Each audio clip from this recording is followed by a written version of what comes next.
वंदे जगत गुरुम। मैं कैलाश शास्त्री एक बार फिर से आप सभी का अपने चैनल संस्कृत शिक्षा पर हार्दिक अभिनंदन करता हूं, स्वागत करता हूं। आज का जो अपना टॉपिक है, विषय है, वो है लट लकार है वर्तमान काल। इससे पहले हम धातु अर्थ पढ़ चुके हैं और उसके बाद लकार कितने हैं और उसमें से हमें 5 लकार करने हैं वो भी हम जान चुके हैं। उन 5 लकारों में से आज पहला लकार हम कर रहे हैं। ध्यान दीजिएगा, बिल्कुल भी कठिन नहीं है, सरल है एकदम। आप बस प्रतिदिन ध्यान से कक्षा में उपस्थित रहिए और पढ़ते रहिए। सब कुछ बहुत ही इजी है, सरल है, ध्यान लगाने की आवश्यकता है। तो चलिए चलते हैं आज के विषय की ओर। लट लकार है वर्तमान काल। तो हम पुरुष पढ़ चुके हैं, मैंने एक बनाई है, देखेंगे आप। पुरुष 3 है, प्रथम पुरुष है, मध्यम पुरुष है, उत्तम है, पुरुष है। और उसके बाद 3 वचन है, एक वचनम, द्विवचनम, बहुवचनम। तो एक लकार में मात्र 9 अक्षर हैं। एक पंक्ति प्रथम पुरुष की जिसमें एक वचन है, द्विवचन है, बहुवचन है। मध्यम पुरुष की एक पंक्ति जिसमें एक वचन है, द्विवचन है, बहुवचन है। फिर उत्तम पुरुष की एक पंक्ति जिसमें एक वचन है, द्विवचन है और बहुवचन भी है। सरल है याद करने का, ट्रिक या प्रत्यय है ये, जो धातु के पीछे लगेंगे और आराम से बन जाएगा। उसके बाद नीचे पट धातु के हमने धातु रूप लट लकार के लिखे भी हैं। तो चलिए पढ़ते हैं। इ तह अंति प्रथम पुरुष में, मध्यम पुरुष सी थ थ और उत्तम पुरुष में आमी आवह आमह। ध्यान दीजिए, अब पट धातु के लट लकार में हम लिखेंगे। पट का अर्थ है पढ़ना, पट का अर्थ है पढ़ना। तो चलिए इसको देखते हैं। हमने इसके आगे लिखा पठ, आगे है ती, बन गया पठती। पठ लिखा, आगे तह, बन गया पठतः। पठ ठ में ए मिल गया, ए की कोई मात्रा होती नहीं है, आगे ये जोड़ दिया है, बन गया है पठंती। इसके आगे लिखा पठ, पठ सी, पठ सी। उसके बाद पठ लिखा, इसके आगे पठथ है, पठथ है। इसके आगे लिखा पठ, पठत, पठत। उसके बाद पठ आ की मात्रा लगाई ठ में आ, हमने आ जुड़ेगा नहीं, आ की मात्रा जुड़ेगी, ठीक है।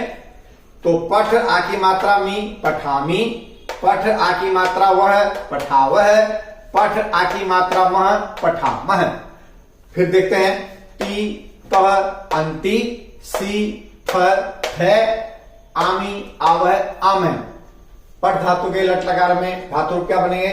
पठती, पठतः, पठंती, पठसी, पठथः, पठत, पठामी, पठावह, पठामह।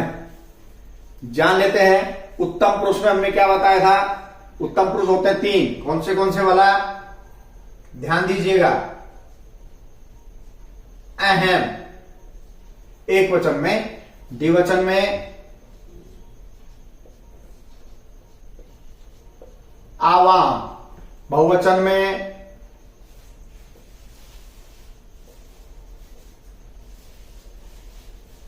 वयम, मध्यम पुरुष में 3 त्वाम,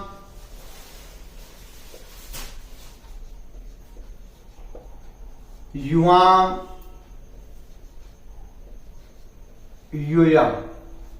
ये 6 अक्षर ध्यान रखने हैं। बाकी जो भी संज्ञा, स्वर्नाम, विशेषण जो कुछ भी आते हैं वो सब के सब होते हैं प्रथम पुरुष। इसी को अंग्रेजी में कहते हैं थर्ड पर्सन और हिंदी में कहते हैं अन्य पुरुष।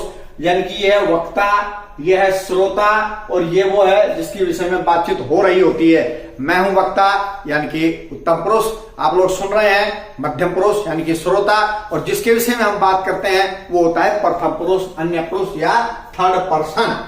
अब ये नीचे लिखे हैं, अब इनके हिसाब से यहां लिख के दिखाते हैं। तो आमी के साथ हमेशा क्या आएगा? अहम। तो ये इसके आगे लगाते हैं, क्या बन गया जी? अहम पठामी। पठ मैंने होता पढ़ रहा, अहम मैंने मैं पढ़ता हूं। ये इसकी क्या बन गई है? संस्कृत। खालिस्तान भरना हो, मान लो कहीं अहम लिखा है और उसके ब्रैकेट में 3 अक्षर आगे पठामी, पठावे, पठामे है, तो अहम के साथ क्या आता है भाई? आमी। कौन सा शब्द रूप है? पठामी। तो यहाँ खालिस्तान में क्या आ जाएगा?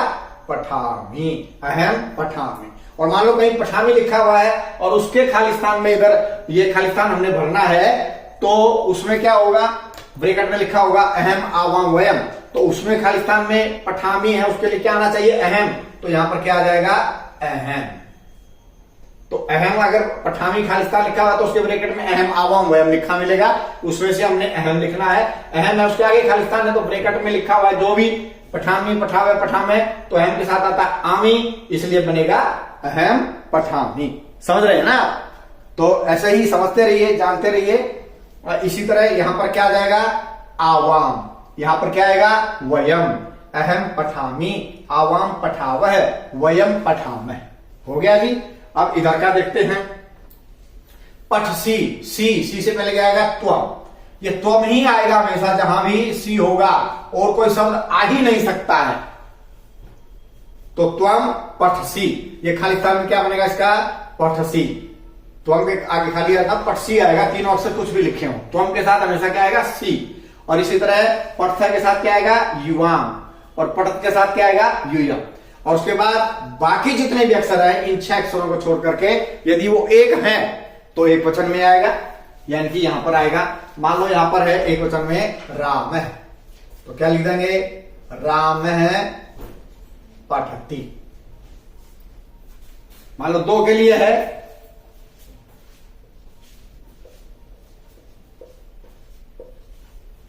छात्रौ पठतः। बहुवचन है तो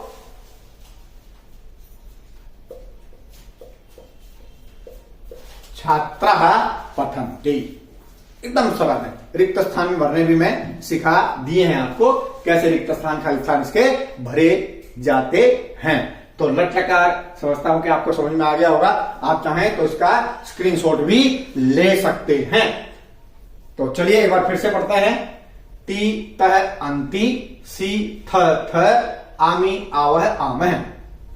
पठ के रूप बनाए। पठती, पठते, पठंती, पठसी, पठते, पठत, पठामी, पठावे, पठामह। दूसरी धातु भी ले सकते हैं। वद है, मान लो वद, वदती, वदतः, वदंती, वदसी, वदथः, वदत, वदामी, वदावह, वदामह। गम धातु है जिसको गच्छ आदेश होता है, तो रूप कैसे बनेंगे? गच्छति। क्या बनेगा? यहां एक अक्षर लिखता हूं, उसके बाद आप समझ जाएंगे। गच्छति, गच्छति, गच्छतः, गच्छन्ति, गच्छसि, गच्छतः, गच्छत, गच्छामि, गच्छावह, गच्छामः। तो ऐसे ही जितनी मैंने धातु और अर्थ लिखवाए थे उन सबको आप बना करके देखेंगे। कोई समस्या आती है तो आप टिप्पणी कक्ष में, कमेंट बॉक्स में लिखेंगे। आज के लिए इतना ही। जय भारत, जय भारती।